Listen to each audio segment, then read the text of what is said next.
Tere kõigile! Rõõm teid siin näha. Mina olen Mari-Liis Jääger, juhin täna Swedbanki rahaasjade teabekeskust. Samamoodi olen kogumispäeviku grupi eestvedaja, kus meil on juba üle 50 000 liikme. Kas siin on ka kogumispäeviku liikmeid? Väga äge on. Ja juba pea 4 aastat olen teinud ka kogumispäeviku podcasti ja kohtunud paljude väga ägedate nii investorite kui rahatarkade inimestega. Ja mis veel, et mul on 2 ägedat tütart, kes on mind samamoodi väga palju õpetanud. Ja täna siis Riinuga. Riin, tutvustasin äga. Tere, mina Riin Mäesalu ja enne kui ma lähen endast rääkimise juurde, ma alustan ühe sellise full circle looga. Nimelt mina olen siit Käru kandist pärit ja täna, kui ma mõtlen selle peale, et ma siin tegelikult 2000 aastate alguses siin samas karjääris käisin ujumas, siin samas korjasin maasikaid, käisin metsast, otsisin mingit mullikaid taga, nii et mul on siin oma ajalugu selle kohaga, nii et väga mõnus, nagu mingi ring on saanud täis. Aga tänane teema palgatööst vabaks, sealt ei saa üle ka ümber sellest, kust ma tulen. Ma tulen väga traditsioonilisest taustast, minu haridustee oli kõike muud kui mingisugune välismaa või jutud, ikkagi täiesti Eestis põhikool, keskkool, gümnaasium, sealt edasi juba baka ja magister, täiesti tavaline palgatöötaja, kuniks siis kopp ette sai. Nii et täna ma siis selle tahangi lahti võtta.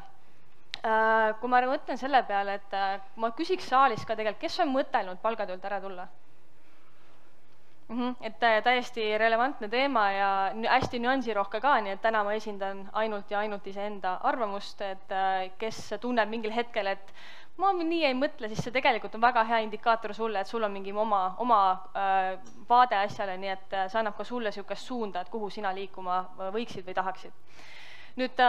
palgatöölt ära tulemine, kui ma hakkan mõtlema, mõtlesin kaua ma siis palgatööl käisin tegelikult. Ja kui nüüd hästi liialdada, siis ma tunnen, et tegelikkuses, kui me arvestame juurde ka kooli, mis on lapsel tegelikult töö, siis tegelikkuses ma läksin 95 aastast läksin kooli, tervitan siin oma klassivenda, ja siis töölt tulin ära 2023 aasta alguses, nii et kui ma matemaatika ei peta, siis sisult ma lasin peaaegu 28 aastat jutti. Ja siis lihtsalt enam ei jaksanud. Aga mis ajendas sind ära tulema? Sisult ma põlesin läbi ja ma arvan, et tagantjärele ma saan öelda, et ma oleks võinud seda palju varem teha.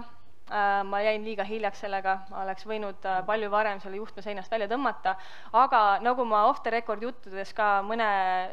followeriga seal olen mõtteid vahetanud, meil tegelikult ei ole seda enesekindlust, et jah, ma saan hakkama, sest me oleme nii harjunud selle rättreisiga või selle oravrattas eluga, et see mõte, et ma nüüd iseenda eest hakkan täielikult vastutama, on lihtsalt niivõrd võõras, et see tundub, et kas see saab tõsi olla, et see on võimalik. Ja mulle endale tundub, et hästi palju mõjutab see keskkond, kus me kasvame.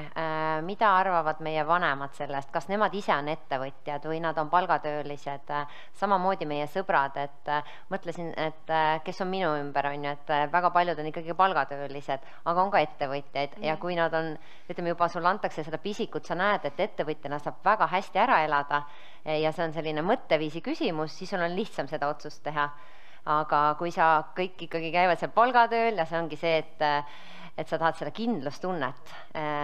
et kui sa nüüd ära tuled, et mis need hirmud sinul olid, et miks sa ei tahtnud ära tulla? Hirmud olid täiesti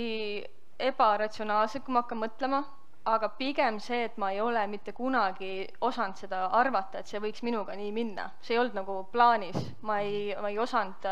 arvestada sellega, et ennast kuidagi vaimselt ette valmistada, et okei, nüüd mingi hetk ma hakkan ise endast vastutama, mis tähendab seda, et mul ei ole igakuist palgatulu. Nüüd kust see raha siis tuleb? Või et kogu aeg on ju tehtud traditsiooniliselt, kuidas see mitte traditsiooniline tee käib. Ja nendest hirmudest oligi seesama, et kas ma saan kõik arved makstud, kas mul on toit laual, kas mul jääb katus pea kohale, kas ma oskan majandada üldse nõnda, et mul tuleks sellest rahast välja, mis ma olen kõrvale pannud. Ja muidugi, mis oli väga huvitav, kui kuidas ma lõpuks otsustasin selle palgatöölt ära tuleku nagu faktiliselt või mis hetkel see oli. Ma olin parasjagu tööl, ma töötasin 6 aastat Pipedrive'is ja ma olin oma laua taga ja mul tekkis küsimus, et mida ma kardan?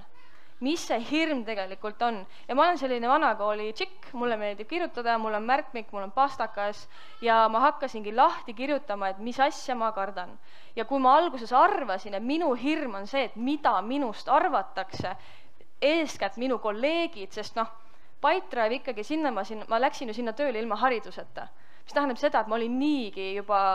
humble ja tänulik, et ma üldse sain sinna valdkonda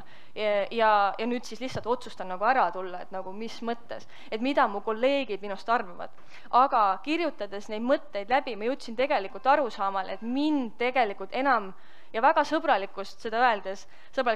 et mind tegelikult ei huvita enam nende inimeste arvamus, kes on palgatööl, sest mina enam ei näe seda elu iseendale. Seega ma jõudsin arusaamale, et mind huvitab nende inimeste arvamus, kes võtavad ennast palgatöölt ära, proovivad ise hakkama saada ettevõtlust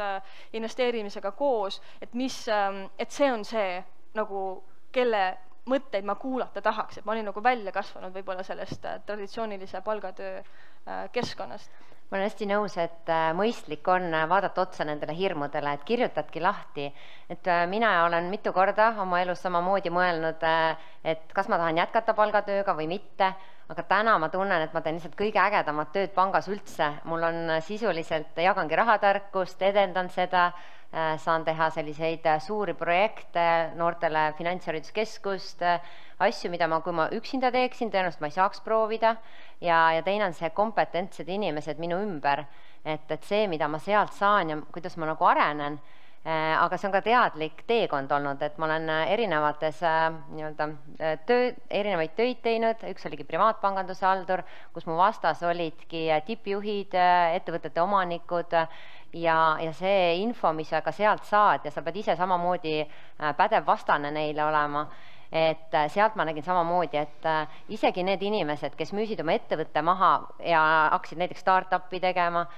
mõni tegi 4 aastat, siis ta ütles, et tead, ma lähen palgatööle tagasi, et väga äge oli, äge kogemus, aga üks asi on see, et võib-olla see kompetents on sul selline, et sa suudad pakkuda seda, maha müüa väga hea hinna eest oma teadmisi ja teine asi ongi see, et inimene ikkagi tahab midagi teha, ta ei taha lihtsalt olla, isegi kui tal rahaliselt on see võimekus. Ja mina ise näen, et mul on sellised 4-aastased tsüklid, et kus ma tunnen, et nüüd mul on kuidagi see asi selge, et ma tahan edasi liikuda ja siis on jälle see koht, kus ma vaatan, et kas ma tahan midagi ise hakata tegema või on mul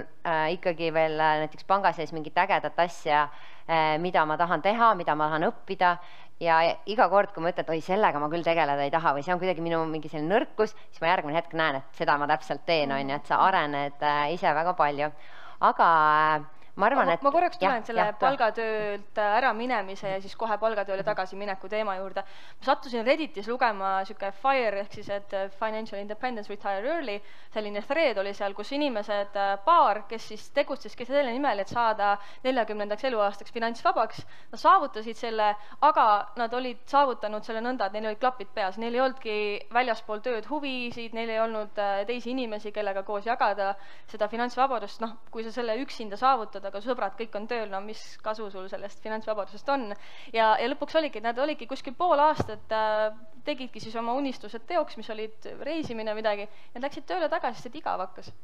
Et mina tunnen täiesti, et tegelikult ka sellele nagu palgatöölt lahkumise või siis see teine ots, kus on siis finantsvabadus, tegelikult peaks juba jooksvalt tegelema sellega, et sa vaatad, mis sind huvitab, kes su ümber on, mida sa teha tahad, millest sa unistad, et need ei jääks nagu taustale. Jah, et samm-sammult minna, ma väga paljusid inimesi tean, kes palgatöö kõrvalt hakkavad siis mingit oma asja tegema, just nimelt, et saada aru, et kas mulle see meeldib, kui palju mulle see meeldib ja seesama kuulata oma pead, et see kindlustunne, kus maalt on piisav, et kui ma iga näiteks kuu panen kõrvale, investeerin, mina alustasin investeerimisega aastast 2007, kes teab, on ju 2008 oli suur krahh, pärast seda mõnda aega väga ei tahtnud üldse investeerida ja kui ma kodus olin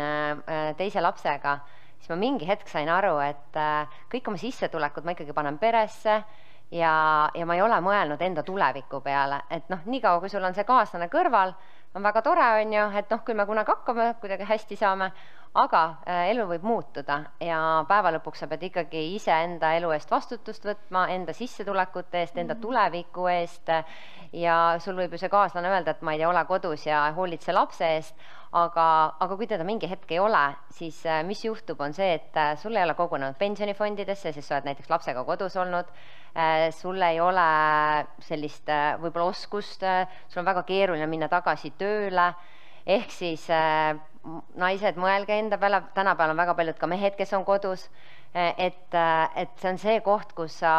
tee alati mingid sammud iseenda tuleviku jaoks, tahad ju lastele parimat, on ju, aga sa pead iseenda peale mõtlema, sest siis sa muidu jääd vastasel juhul ka pensionieas lastele kaela, on ju. Keegi ei tule sind päästma. Jah. Aga kuidas siis niimoodi selle rahaga hakkama saada, et sulle jääkski see elu elamata, on ju, ja nende hirmudega ka võidelda, et kuidas need arved makstud saab? Jaa, ma arvutasin kokku selle aja või selle mahu, mis mul oli finantsirahasid kõrvale pandud selle jaoks, et kui selleks hetkeks, kui ma palgatöölt ära tulin ja ma arvutasin välja, et see oli 14 kuud kulud, võib-olla ka nagu kulud, et nii siis sundkulud ja võib-olla siis veits niisugust elu ka sinna juurde. Et kui arvestada seda, et mis asi see meelerahufond on, siis minu jaoks on ta ühes potis ja ma saan aru, et tegelikult on rahatarkuse mõttes võib-olla hea soovitada, et pane endale reisifond ja tee endale kodufond ja tee endale mingi muu kas või ülemuse sinna samusesse saatmise fond, eks ole, aga minul on nagu kõik ühes potis, ma olen suutnud niimoodi hakkama saada, aga see ikkagi ei olnud mulle nagu piisav, sest et ma tegelikult tulin ju kõigepealt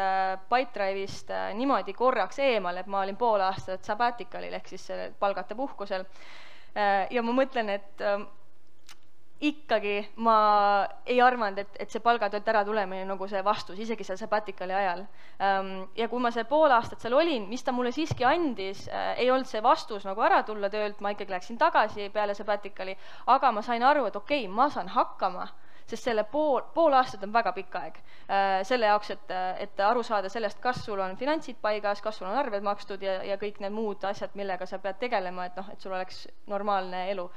Mitte, ma ei arva, et mul oli tohutult raha üle selle jaoks, et mingit väga eredat elu elada, aga mul oli see kindlustunne sabbaticali lõpuks, et ma saan hakkama. Ja tegelikult see teadmine, see turvatunne, et sul on ikkagi see oskus sees olemas, sa katsetasid selle ära. Et alati ei pea tulema, et pauk, sa lihtsalt paned selle lahkumisavalduse lauale ja I'm done ja ma nüüd vaatan, kuidas ma siplen. Kellele see toimib, töötab väga hea, sest see sunnib sind tegelikult lahendusi otsima, aga minu jaoks see nagu ei olnud nagu variant, mul oli vaja seda nagu katsetust. Ja mida ma mõtlekski, soovitaks inimestele, ka kellega ma vahel DM-ides olen suheld ja kus kohas seda julgust leida,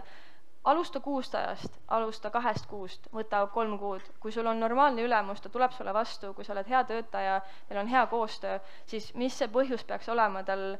sulle ei öelda, et tema ju saab sellest ka kasu, kui sa tagasi tuled puhanuna. Et need on need, et ei pea kohe korraga mustvalge, et sul on nagu nüansid ka, mida sa saad tegelikult rakendada.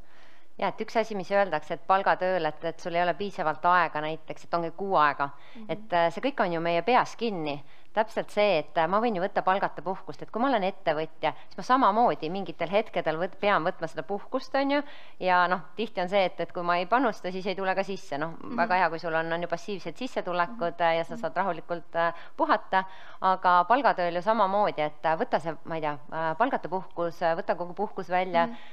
käi, hari, tunneta seda asja ja seesama fond, mis sul on siis olemas, et kas see on piisav, näiteks see on see tunne sinu sees, et mõne jaoks on piisav 2000, mõne jaoks ei ole piisav 100 000, mina samamoodi, ma vastutan oma laste eest, tahan neile head haridust pakkuda, teistpidi on mul juba vanemad, kelle eest ma pean hoolitsema, et mulle tundub, et elus on natukene mingid hetked, kui on parem seda proovida, täpselt selle ettevõtlusega alustamist, et kui sul veel ei ole näiteks lapsi, veel ägedam, kui sul on elukaaslane kõrval, kes siis võib-olla, et kui sa failid, et sa vähemalt saad süüa, sul on soe, on ju,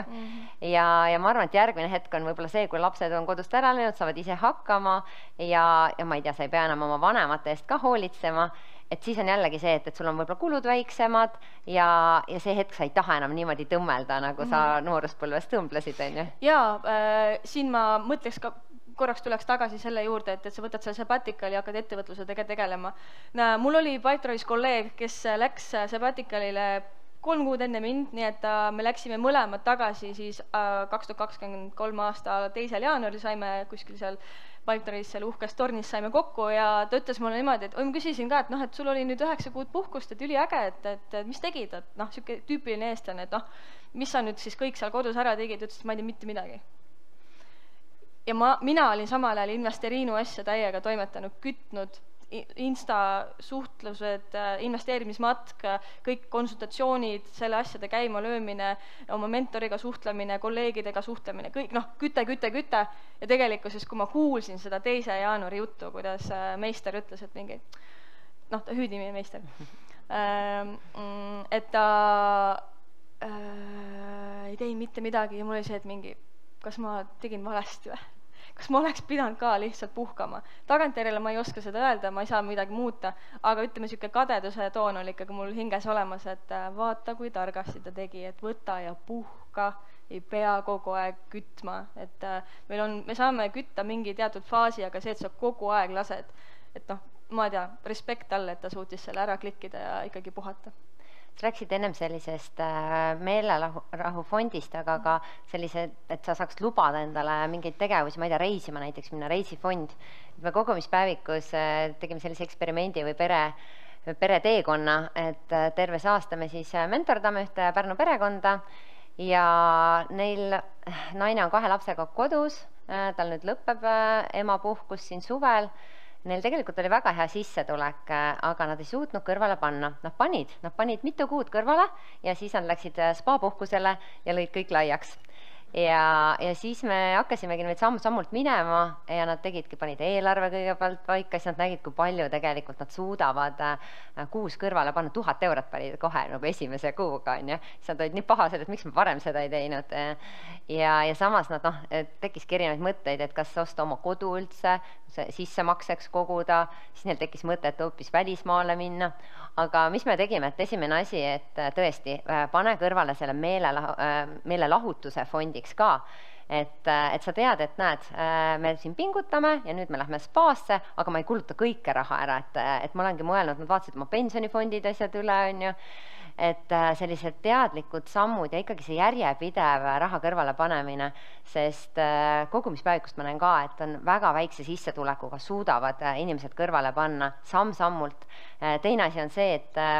privaatpaganduses, ma ei tea, inimestel sissetulek 5000 eurot, pole mingi probleem ära kulutada, et see ei ole nagu, ei sõltu sellest, mis su sissetulek on, see mõtteviisi teema ja täpselt seesama, et kui on juba meelerahufond, hakka järjest investeerima. Ja üks asi veel, et ma tean, et paljud inimesed mõtlevad, et mul ei ole nii palju aega, et selle investeerimisega tegeleda ja jube keeruline on, et sul ongi mingi oma huvi, oma hobi, on ju, tegele sellega, pane passiivselt, panegi ETF-idesse, lihtsalt igakuiselt, automaatselt, sa ei pea sellega igapäevaselt tegema. Jah, võib-olla need tootlused on sellised keskpärased, on ju, aga sul on see meelerahufond ja sa saad võtta sealt investeeringutest, kui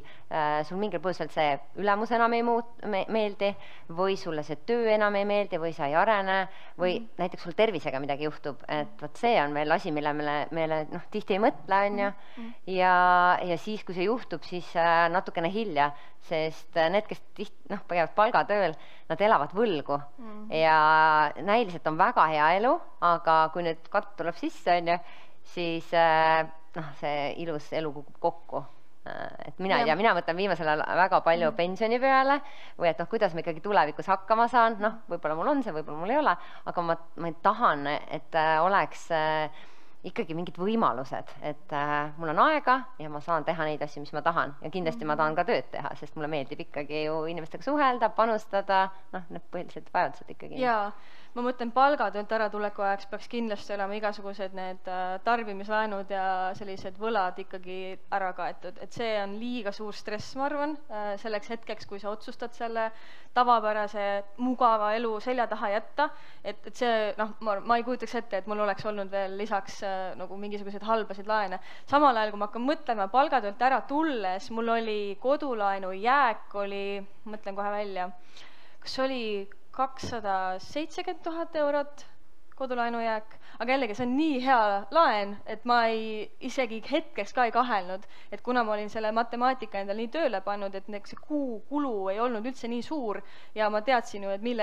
ja see üüritulu ka, mis tuli ju kattis seda ära, nii et samal ajal ma mõtlen, et nagu täitsa pekkis, sisuliselt sul on veerand miljonit kodulaenu ja sa lihtsalt tuled palgatöölt ära, et mis universumis, aga kui on hästi süstemaatiliselt läbi mõeldud, et worst comes to worst, ma lähen tagasi palgatööle, noh, siis sa saad seal tegelikult ära katta, et sul on kindlasti see puhver olemas, et otsida endale uus töö näiteks, kui sul on ägedad tuttavad vanast töökohast, kui sul oled ise ennast harinud, sul on lai silmaring ja oskad ise ennast müüa ka, et siis see tööle minek tagasi ei ole raske. Mul mentor ütles jumala hästi selle kohta, et tervitan Kristit siin, ütles jumala hästi selle kohta, et kujuta ette, et sinu nagu tagavara versioon või tagavara plaan on minna palgatööle, mis on enamike inimeste esimene valik iga päev. Mõtlesin, okei, väga hea, väga hästi öeldud, et see lihtsalt tõmbas korraks tagasi fookusesse, et see on päris, ma arvan, hea ja väga humbling või noh, nagu alandlikuks teev koht, kus olla. Ja ma arvan, see hirm ka, et ma ei saa nüüd head elu elada, kui ma tulen töölt ära. Ega alguses ongi see, need samad sammud, ma arvan, et sa peadki korra tagasi tõmbama. Ja mul on väga hea näide selle kohta tuua. Eelmisel aastal samal ajal oligi investeerimisfestival, ma käisin siin samas ka ringi, ostsin kohvi, panin paberipastaka kirja, et ma selle kohvi ostsin, sellepärast, et mul oli järsku see turvatunde puudus nii suur, et mul oli vaja teada iseenda jaoks, kas ma saan hakkama kuus 500 euroga. See tekitas tohutut arutelu DM-ides lähedastega, et mis mõttes, kuidas see võimalik on. Noh, ongi, kui sa eladki Tallinnas, sul ongi üürikorter kuus, ongi juba üle 500 euro, rääkimata kommunaalidest, rääkimata sellest, et sa tahad süüa, rääkimata veel mingitest muudest sundkuludest, mis meil on. Mina olen oma elu lihtsalt downgradeinud ja sättinud nõnda ja täiesti ma südame järgi, ma tunnen, ma olen õnnelik selle koha pealt, et ma ei lähe nagu hambad ristis Tallinnast ära ja ma ei lähe hambad ristis väiksemasse korterisse elama, vaid et ma ise siiralt tahan, noh, asjadest me ei hakka rääkimagi, ma olen siuke minimalist, mulle asjad üldse ei meeldi, on ju. Aga tagasi tulles selle 500 euro juurde, ehk siis ma olen oma elu sättinud nõnda, et isegi tänases hetkes, kui ma lihtsalt grindin ja võtan selle faasi, okei, mul on taastada vaja see turvatunne, ma sain hakkama 500 euroga. Sinna sisse läks kodulaen, see on 130 eurot, kommunaalid, elekter, 60-70 eurot suvel, lihtsam veidi ka, eks ole, talvel on kõrgemad, mis veel väiksed kommunaalid sinna veel juurde, pluss siis söök ja tegelikkuses ma olin nii tubli oma eelarvestamisega, ma suutsin isegi jännedal teatris käia ühe korra. Ja teatripiletil 27 eurot on ju, ja mul siiamaani see meeles. Ja ma ei ütle seda, et see nüüd ongi niimoodi, et palgatöölt ära tulek tähendab seda, et 500 eurot on lagi ja käidki korra kuus teatris ja see ongi kogu elu, kuniks sa ära sured. Ei, see lihtsalt on mingi hetk, mingi ajavahemik, kus mul oli vaja seda teadmist, et ma saan hakkama 500 euroga. Ja iga kord, kui ma tunnen, et hakkab taaskord see võbelema, see enesekindlus, ma saan minna tagasi sinna. Nii, tõmbangi kulud ajutiselt alla, vaatan, kus see nüüd see kuhu maani ma saan säästa. Sest mina olen meelestatud selleni, et sa võid säästa tõesti mingisuguse ajani, eks ole, aga sa ei saa pigem keskendu sissetulekute kasvatamisele, mitte säästmisele. Aga jällegi, ma julgustan sind vaatama seda, mis on see miinimum, et sa saaksid lubada endale seda, et sa saad panna oma vaimse tervise esimeseks, mis oligi minu eesmärk. Mind tolles hetkes ei huvitanud asjad, ma ei taht minna reisima, ma olin täiesti läbi põlenud ja mul oli vaja seda turvatunnet. Ja ma saavutasin sellega, et ma sain aru, et see on praegu see miinimum, ma saan hakkama. Ma arvan, et see sama eelarve tegemise mõte ongi, et kas mina juhin raha või raha juhib mind. Isegi kui sul ei ole täna vaja kokku hoida, lihtsalt see, et sul on ülevaade, kuhu sul raha kulub, kui mul on vaja kust ma saan kokku hoida, mis on see miinimum, mida ma vajan ja mis on need nii-öelda lükked, mida teha, kui mul on vaja kulusid veel vähendada. Noh, ma tean siin näiteid on ju, kus siis oma majast kolitakse välja, üüritakse korter, maja renditakse välja. Just see, et kasvatada seda, on siis investeeringuid ja siis järgmine hetk elada natukene oluliselt paremat elu. Et see samm-sammult minemine ja noh, nagu teadlik olemine ja kui aju hakkab ju kohe genereerima sulle vastuseid, kui sa mõtled nii, kus ma saan raha juurde, kus ma saan, on ju, sa käid avatud meelega, sulle need pakkumised tulevad ja nii oluline on need vastu võtta, neid pakkumisi, sest noh, kui sa mõtled, ai, see on natuke keeruline, ma ei võta või noh, äkki ma ei saa hakkama, on ju, et võta vastu, proovi, õpi ja noh, ma arvan, see elukestev õpe on siin nagu nii märksõna, oled sa kas palgatööline, oled sa ettevõtja ja me küsisime kogumispäeviku grupis ka, et miks te ei ole alustanud ettevõtlusega, et mis see põhjus on ja number 1 põhjus oli tegelikult see, et ei olnud ideed, et mida ma hakkan tegema ja samas ma mõtlen ju inimesed, kes genereerivad päevast päeva neid ideid, et siis ongi see, et ma ei tea, mine häkatonile, räägi inimestega, tule siia investeerimisfestivalile, suhtle, et tegelikult neid asju on väga palju, mida saab teha, kuskilt otsast pusima hakata, kuhugi kampa hüpata. Mis sul järgmised plaanid edasi on? Ma läheks natuke korraks tagasi hoopis, et mõelda selle lisatulu peale, et väga hea nipp on see, et ära räägi oma kolleegiga, ära küsi oma pereliikme käest, vaid räägi oma lähedaste tuttavatega, kellega sa suhtled rohkem kui võib-olla kord kuus, eks ole, kes näeb ja tunneb sind, et kuidas mõelda, et mis siis see lisatulu allikas sulle võiks olla, ongi, küsi tema käest, millist teenust sa oleksid nõus minult ostma. Ja tõenäoliselt esimene klient on sul ikkagi lähedane, kes su Facebooki seinalt loeb, et sa mingisugust teenust pakud, on ju. Et see ei pea üldse olema mingisugune geniaalne idee, piisab lihtsalt vaata, mida turul nõutakse. Noh, et näiteks kui seal on, ma ei tea, ütleme mingi 30 koera jalutajat või 50 lapsehoidjat, siis selgelt on ju turgu nendele kõigile töötajatele või seda, kes seda sissetulekut endale koju toovad, et see 51. mahub ka turul ära, lihtsalt tee veits paremini ja räägi, et seda teenust sa üldse pakud, et tee ennast nagu silma paistaks, et sa oled olemas, et teatakse. Ja selle mis sul oli veel küsimus oli, et mis su edasine plaan siin on? Edasine plaan ja hüppan siit ka taas nagu korraks tagasi, et see on nagu jätkusuutlik mõte, mida ma kogu aeg mõtlen, ongi see, et mul, kui ma palgatöölt nüüd ära tulin, kus kohas siis see raha tuleb, ma teengi tegelikult niisuguse lisatulu vormis ettevõtlust, ma teengi konsultatsioone rahatarkuse valdkonnas, mulle meeldib karjääri planeerimine täiega, et üks klient, kes sügisel tuli, 2-kordises ma palga paari kuu pärast juba, nii et mul oli mingi okei, I did something right, midagi läks hästi, investeerimismatkad, käin esinemas, jagan rahatarkust, et see tulu praegu, millest mina elangi ja mõtlen ka edasi elada, ongi seesama, need esinemised, kõik see töö, mida ma aktiivselt tegelikult teen. Kui me räägime sellest passiivsest tulust, siis kuna minu strateegia on mitte dividende maksev indeksfond 80% ulatuses oma portfellist, siis tegelikkuses ma saan justkui seda dividendi nõnda, et ma võtan näiteks aastas 4%, müün selle siis turul maha, ülejäänud ju kasvab portfell edasi ja elan siis sellest, et ma võtan selle summa, ütleme 2. jaanuaril näiteks müün mingi 4% oma portfellist, jagan selle 12 kuuga ja siis elangi nüüd iga kuu siis sellest kõrvale või sellest müügirahast. Tahtsingi küsida, et kui sa töölt ära tulid, kas sa pidid oma portfelli vähendama ja sellest elama mõnda aega? Ei, portfelli ma ei vähendanud, sellepärast mul oli tagavara raha, mis ma olin endale kõrvale pannud, sest töötasin Pipedrive'is, palk oli mul väga hea, lõpus oligi, mis ma kätte sain, oli 4000 eurot bruto, veidi üle sellest, et see oli, ja kuna ma elasin ju aegviidus, eks ole, siis ma enne rääkisin, mis kuludega ma tegelikult hakkama saan, et lihtsalt summa summarum mul jäi üle, ma panin kõrvale, et mul ei tulnud see elustiili inflatsioon kaasa, et ma nüüd hakkan uhkemat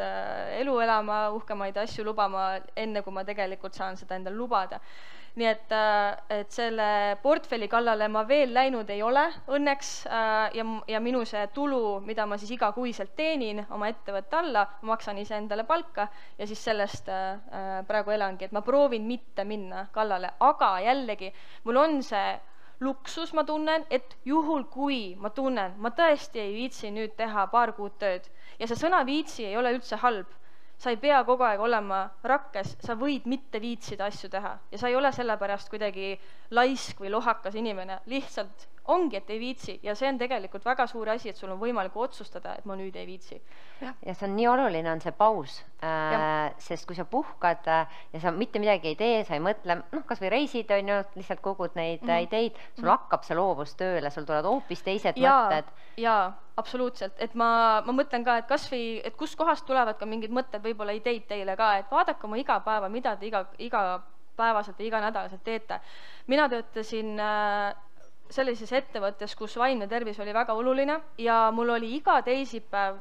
ma pakun 4 aastat järjest, kella 9-10 oli Jörgen Matsi, minu psühholoog, minuga tund aega telefonikõnes. Ja kuna ma elasin Aegviidus, siis mulle meeldis teha nõnda, et vahet pole, kas tuli sadas sigu või bussnuge või mida iganes. Ma läksin ikkagi õue, võtsin telo kätte ja läksingi metsade vahele ja tund aega rääkisin. Ja sealt ma nägin seda, et kui ma kõnnin ja mõtlen olulisi tarku mõtteid ja ma tegin koosolekuid täpselt samamoodi, vahet ei olnud, kas mul oli teises otsas tegevjuht või oli minu enda tiimikaaslane, ei olnud vahet, mina läksin metsa ja vahel üks kolleeg saatis pildi ka, et oli Pipedrive'i koosolek, kus oligi inimesed on kõik seal ovaallaua ümber, siis on mingi pilt, mingi udune, mingi lumise mütsiga Riin on seal, on ju, et noh, ja see toimis, sest mul aju töötas ja sealt ma saingi idee investeerimismatkadeks. Miks mitte viia inimesed metsa ja rääkida siis rahast, aga samal ajal hapnik tuleb peale, sul on loodus, sa liigud, sul sammud tulevad, on ju, et nagu what could go wrong, et noh. Jaa, minule ka väga meeldib ja mul on väga tore tööandja, et ma saan vabalt koosolekute ajal kõndida õues metsas,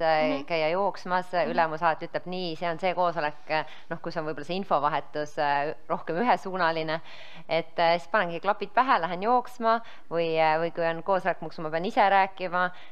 siis mul see mõte liigub palju paremini. Ja see ongi see vabadus või paindlikkus, et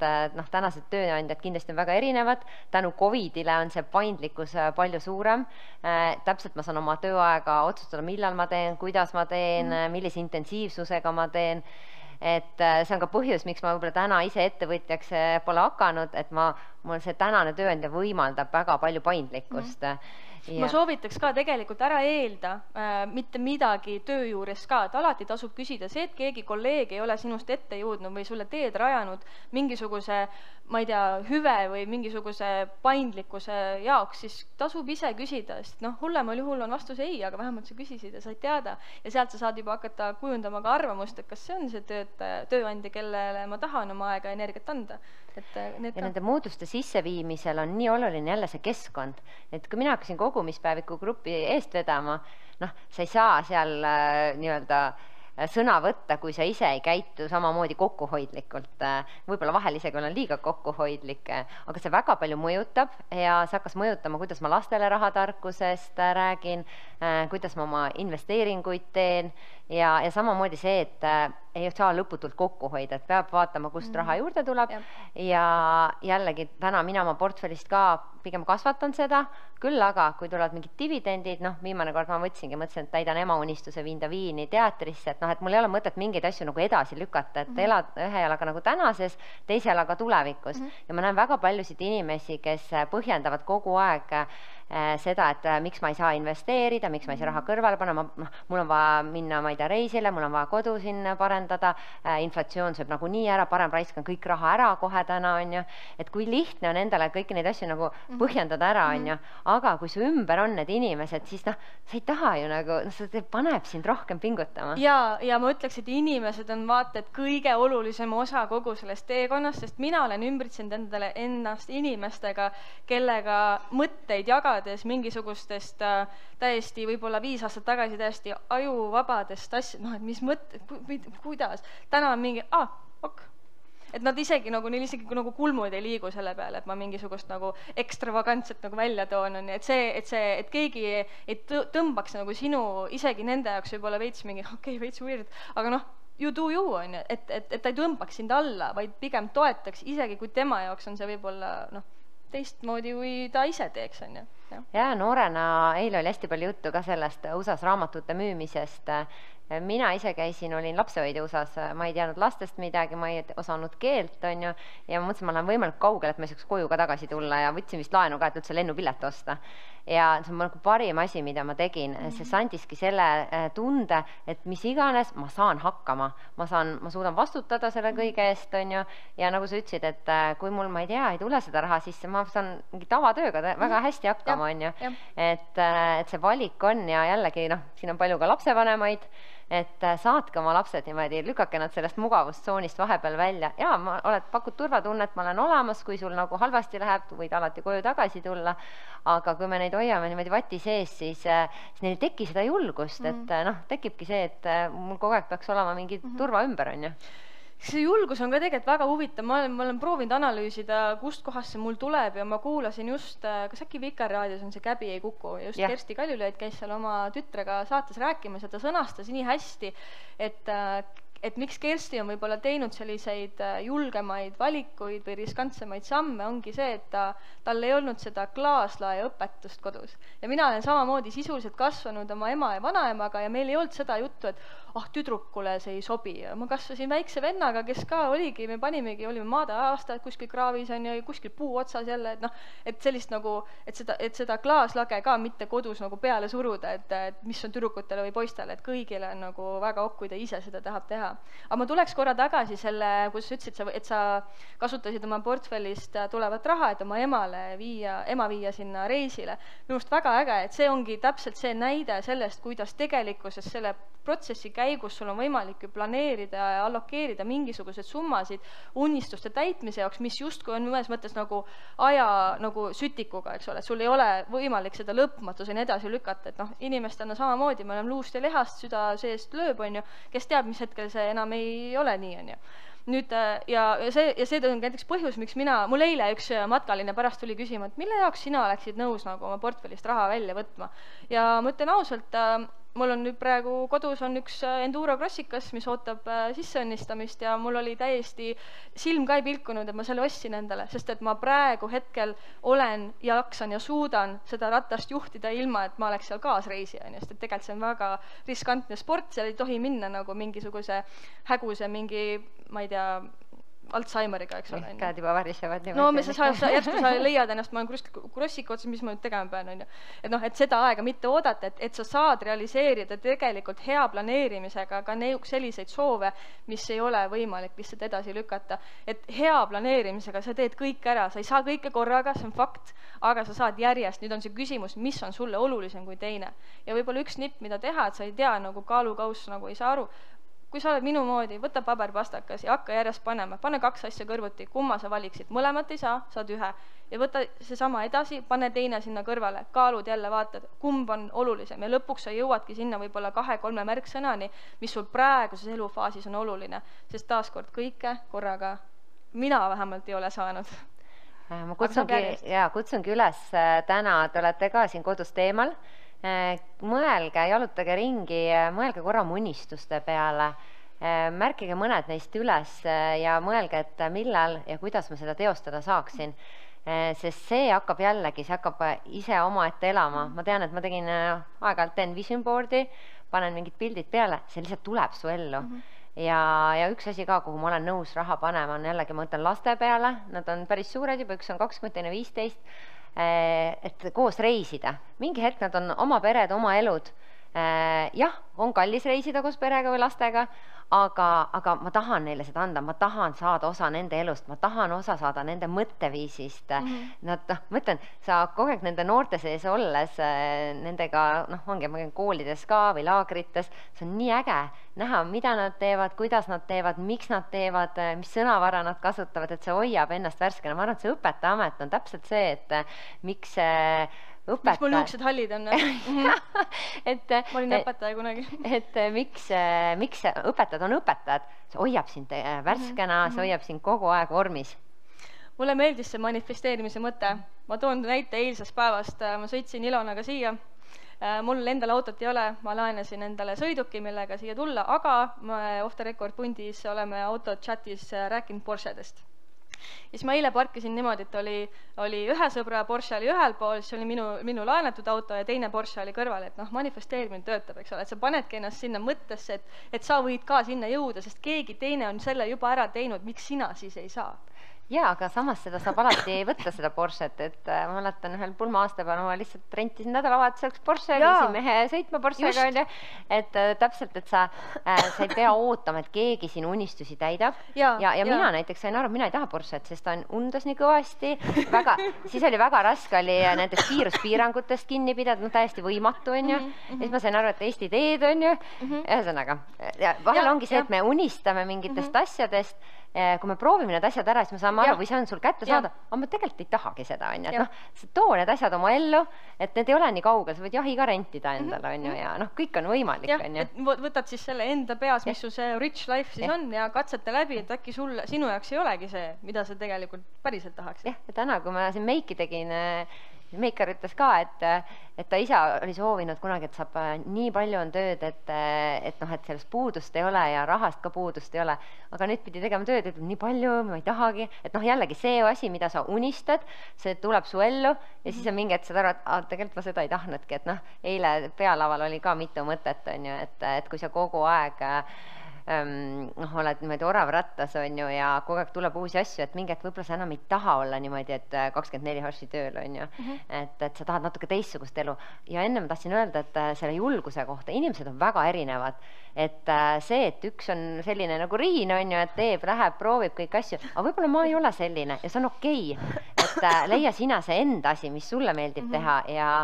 jällegi kõik ei pea olema sellised, on ju, ja kõik ei pea olema nii-öelda ettevõtjad, on ju, ja kõik ei, noh, nagu öeldakse, mõni on vedur, mõned on lihtsalt vagunid, on ju, aga rong ei saa ilma vaguniteta sõita, et jällegi ka tänane... Seda pole rong just, ta on ainult vedur. Just, et tänasest tööl ka, et mõelge, et miks ma olen oluline, et see oli vist NASAs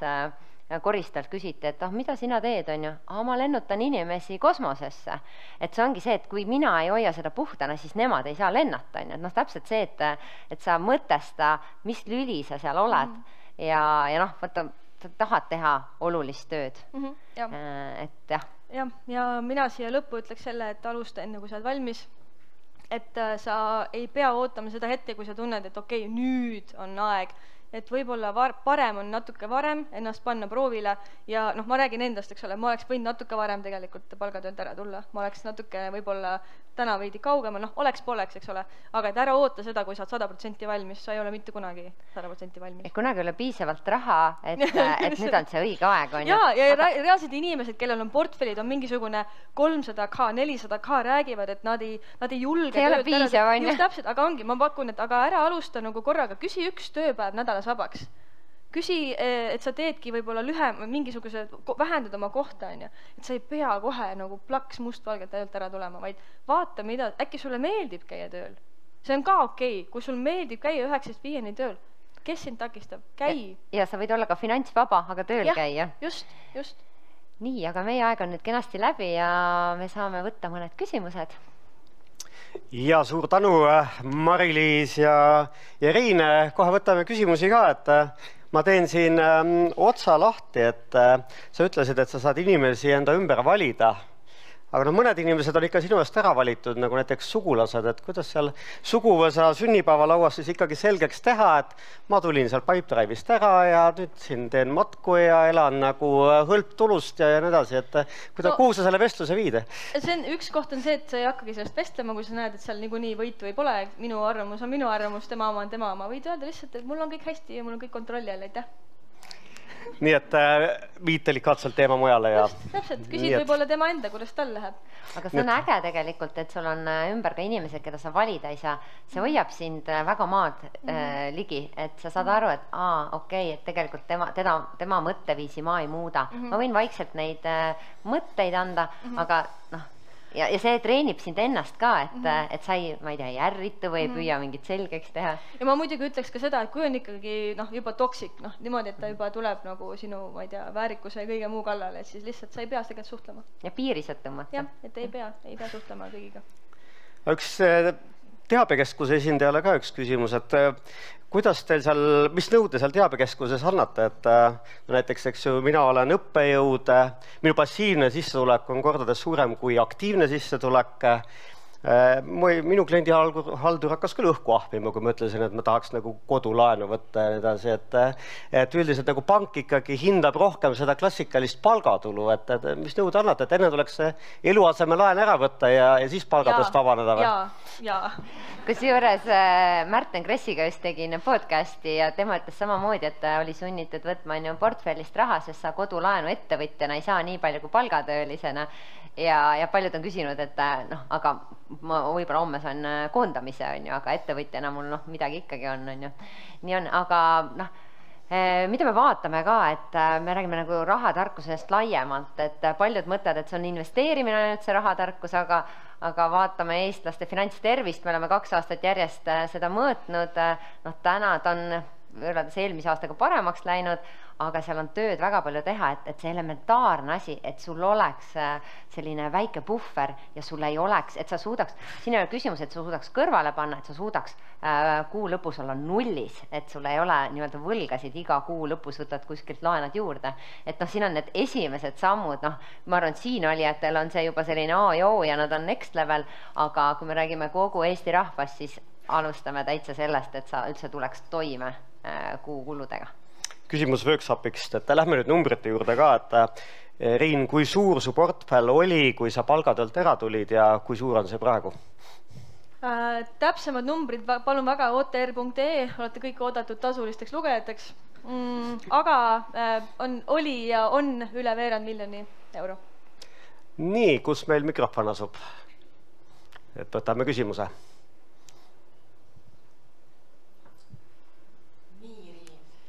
Tšau, Dagmar! Et veidi oli juttu nendest tuttavatest, et paratamatult see tutvusring ju muutub. Aga kui suur osa on sinul nüüd muutunud, kui sa mõtled nii-öelda eelneva ajaga või et kui sa nüüd palgatöölt ära tulid ja kui kerge see muutus oli just nagu tuttavate osas, et kas ilmselgelt see nagu üle päeva ei muutu, aga et kas see on nagu, et pooled on muutunud või et kuidas see nagu läks? Tead, ma arvan, see on ka siuke faasiline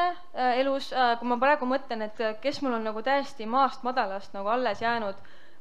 pigem sealt gümnaasiumajast võib-olla on inimesi, kes veel on.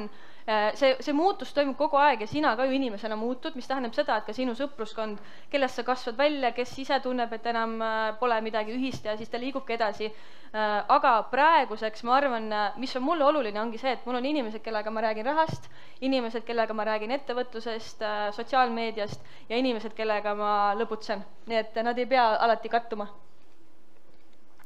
Küsimus,